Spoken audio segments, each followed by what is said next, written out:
Assalamu alaikum wa rahmatullahi ta'ala wa barakatuh.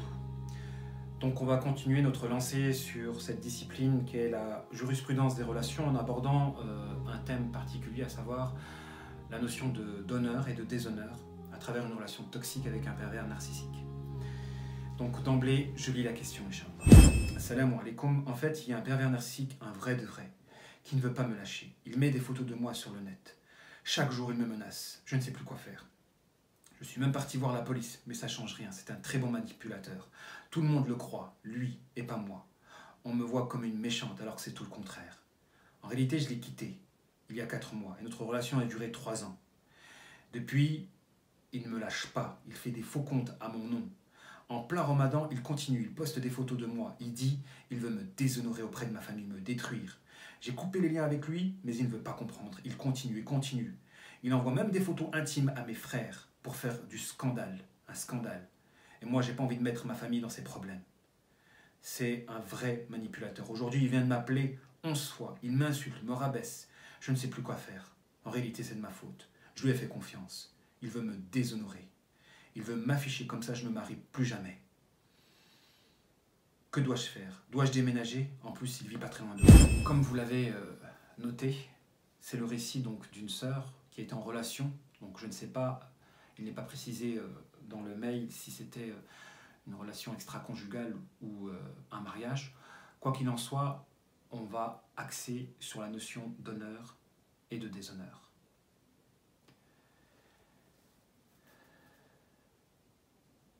Il faut savoir que nous traversons une époque où les gens sont de plus en plus laids. De plus en plus laids au niveau du comportement. Et comme je l'ai écrit dans un article aujourd'hui, il existe un paradis relationnel, comme il existe un enfer relationnel. Le paradis relationnel, c'est nouer une relation avec une personne sincère, humble, qui ne répond jamais au mal par le mal. Tandis que l'enfer relationnel, c'est l'action de vivre une relation avec une personne orgueilleuse,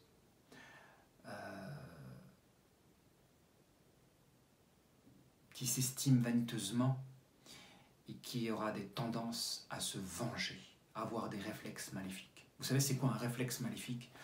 C'est l'action de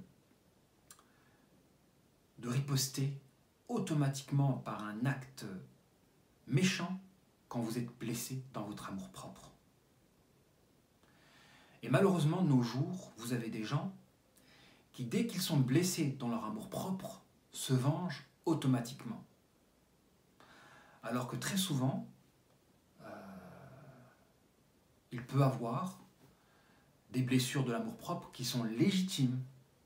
Imaginez, vous regardez une vidéo sur Internet et cette vidéo porte un discours qui ne plaît pas à votre passion. Vous risquez d'être blessé dans votre amour-propre. J'entends par amour-propre tout ce qui unifie l'être, que ce soit à l'endroit des idées, de l'apparence ou du comportement. Donc dès que quelqu'un vient avec une critique qui porte atteinte à l'unité, à l'intégrité de votre être, que ce soit à l'endroit de vos idées, à l'endroit de votre comportement ou à l'endroit de votre paraître, vous pouvez être blessé dans votre amour-propre. Donc tout ce qui relève de la critique, à même de fragmenter votre personnalité, de heurter votre sensibilité. On parle ici d'amour-propre. Donc vous avez des gens qui se blessent eux-mêmes, tellement leur ego est surdimensionné. Et ils vont s'attaquer à des gens qui ne leur ont fait aucun mal, tout simplement parce que ces gens-là, à travers leur personnalité, ils les blessent dans leur amour-propre. Il faut savoir que les gens hypocrites sont blessés dans leur amour-propre par les gens authentiques, même si les gens authentiques ne leur ont fait aucun mal. Il y a des gens que je ne connais même pas qui me détestent. Je ne les connais même pas. Parce que ce que je dis les blesse dans leur amour-propre. Alors il faut s'attarder sur le contenu du discours. Est-ce que ce contenu est vrai ou faux? Car lorsque le contenu est vrai, si la vérité vous blesse dans votre amour-propre, c'est qu'il y a un problème de laideur à l'intérieur de vous. Et malheureusement, nous vivons une époque où la laideur s'est propagée. à l'endroit de la spiritualité ou du comportement, parce que le comportement n'est qu'un reflet de l'âme, de notre intériorité. Et donc vous avez des gens qui sont laids au niveau comportemental, tout simplement parce qu'ils sont laids à l'intérieur. À la base, le cœur, il est censé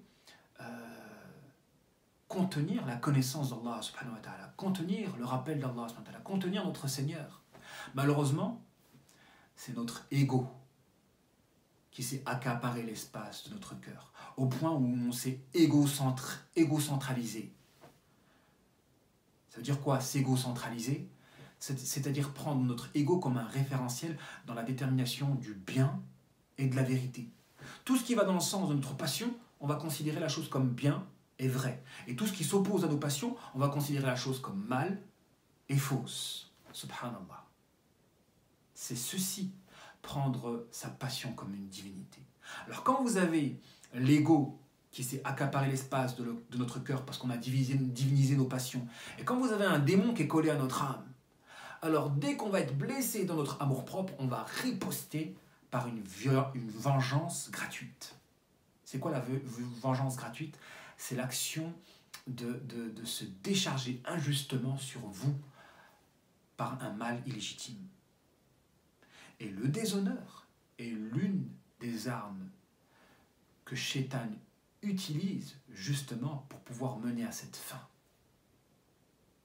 à savoir la vengeance gratuite. C'est connu et c'est classique. D'ailleurs, Shaitan, pour pouvoir empêcher un message prophétique de se propager, il a utilisé l'arme du déshonneur. Il faut savoir que dans l'islam, l'honneur est sacré. Et quand on doit critiquer quelqu'un, l'islam nous enseigne la manière d'heurter la sensibilité proprement de quelqu'un. On peut heurter la sensibilité de quelqu'un. J'ai des idées, j'ai une manière de me comporter. Si quelqu'un vient et me critique, s'il ne me critique pas d'une bonne manière, il risque de heurter ma sensibilité. Et personne n'accepte la vérité d'une personne qui vous heurte dans votre sensibilité ou qui aspire à vous écraser. Est-ce qu'on accepte la vérité de la part d'un orgueilleux? Non. Donc, la vérité, il faut qu'elle soit enseignée, véhiculée d'une belle manière, la sagesse. On doit embellir notre manière de dire la vérité. Et quand le comportement est laid, parce qu'on est orgueilleux et qu'on aspire à écraser quelqu'un à travers une vérité, personne ne nous écoutera. Donc l'islam nous enseigne la manière d'heurter proprement la sensibilité de quelqu'un. Mais malheureusement, les gens n'ont que faire de l'islam. Ils ont mis de côté la religion musulmane pour suivre la religion de ces gens qui ont fait de la rumeur et du déshonneur une religion. Eh oui. Déshonorer quelqu'un est un acte satanique. Shaitan, pour pouvoir empêcher les messages prophétiques de se propager, il a utilisé l'arme du déshonneur. Et l'honneur est sacré. Et c'est le 6e pilier de l'islam pour une personne qui se respecte et s'assume. Qu'est-ce que l'honneur?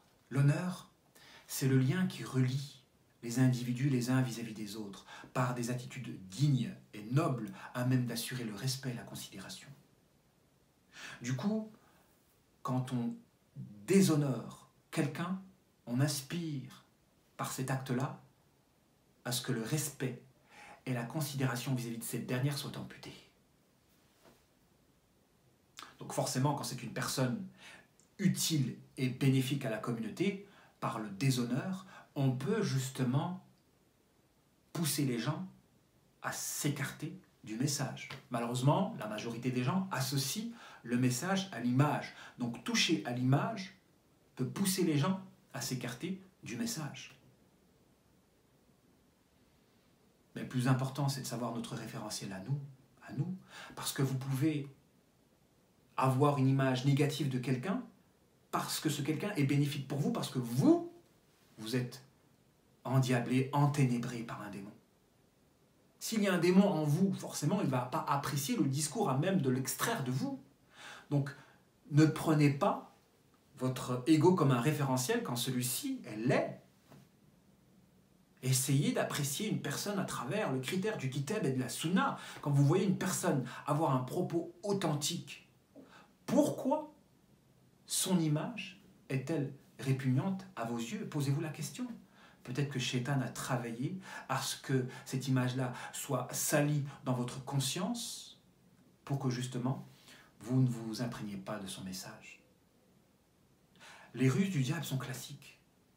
Mais malheureusement, la majorité des gens associent l'image au message. Et dès qu'une image est répugnante, ils ne se posent pas la question de savoir pourquoi cette dernière est répugnante. Est-elle répugnante à tort ou à raison?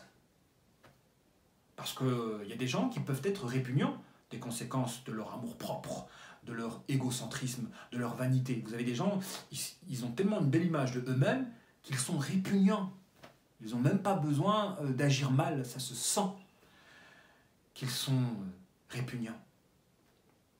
Et vous avez d'autres personnes, ils sont répugnants uniquement à distance, quand vous ne les connaissez pas. Et dès que vous les connaissez, boum, la répugnance disparaît. Donc il y a un fossé entre ces gens qui sont répugnants quand vous vous rapprochez d'eux et ces gens qui ne sont plus répugnants quand vous vous rapprochez d'eux. Les premiers, en réalité, ce sont les hypocrites qui ont une belle image, mais un fond qui est laid. Dès que vous vous rapprochez d'eux, la répugnance se fait sentir. Et vous avez d'autres personnes qui ont été salies par votre praline à vous ou par des calomniateurs, et dès que vous vous rapprochez de eux, l'image négative disparaît. Apprenez à apprécier les gens à travers un référentiel authentique. Donc le déshonneur, c'est quoi? C'est l'action de salir l'image d'une personne afin que le respect et la considération soient amputés de ces dernières. Et il y a différentes manières de salir une personne. Il y a des situations qui peuvent mener au déshonneur. L'exemple d'un divorce. Imaginez une femme était mariée avec un homme, ils ont eu des enfants ensemble, et eu divorce, la femme s'est remariée. Elle a gardé la garde des enfants. Le père des enfants peut se sentir déshonoré de voir ses enfants grandir dans un foyer où il n'a pas l'autorité.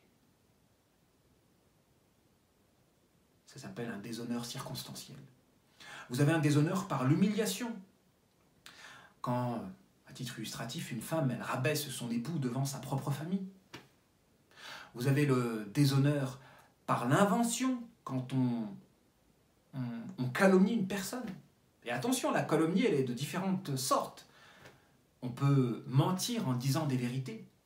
Lorsque on focalise sur des points négatifs d'un profil afin de salir le portrait global. Focaliser sur des points négatifs d'un profil afin de salir le portrait global, c'est calomnier. Attention, on peut dire des mensonges par des vérités. Et enfin, le déshonneur par la trahison. Et c'est ce déshonneur auquel la sœur est confrontée. À savoir, laisser des personnes pénétrer l'espace de notre intimité pour que, au moment de la déception, de la séparation, cette personne-là, par vengeance, utilise cette intimité pour se venger. Voilà, quand une personne est laide au niveau de son comportement, laide au niveau de son intériorité, tous les moyens seront bons pour assouvir sa soif de vengeance. Wallahi. Le conseil que je donne à cette sœur, c'est de continuer à croire en elle. De ne pas laisser ces gens-là fragmenter notre personnalité. Qu'elle croit en elle, car c'est une personne qui est bien dans le fond. Et qu'elle doit ne pas être affectée par le déshonneur de ses énergumènes. Et elle doit s'écarter, parce que plus elle est affectée par ces attaques démoniaques, plus il continuera. L'harcèlement est proportionnel à l'impact que la personne a sur vous. Plus il l'impacte sur vous, plus il va continuer d'harceler. Cultivez votre indifférence. Et enfin, apprenez à ne plus donner votre confiance à n'importe qui. Ce n'est pas tout le monde qui mérite de pénétrer l'espace de notre intimité. Et si ces gens, les gens laids, peuvent nous enseigner quelque chose, c'est... Si on peut extraire quelque chose de positif de ces gens laids, c'est qu'on doit tout faire pour ne pas leur ressembler. Notre prophète alayhi salatu wassalam a dit « Ne trahis pas le traître qui t'a trahi. Ils sont vils et bas et ils veulent qu'on devienne comme eux. Ignorons-les. »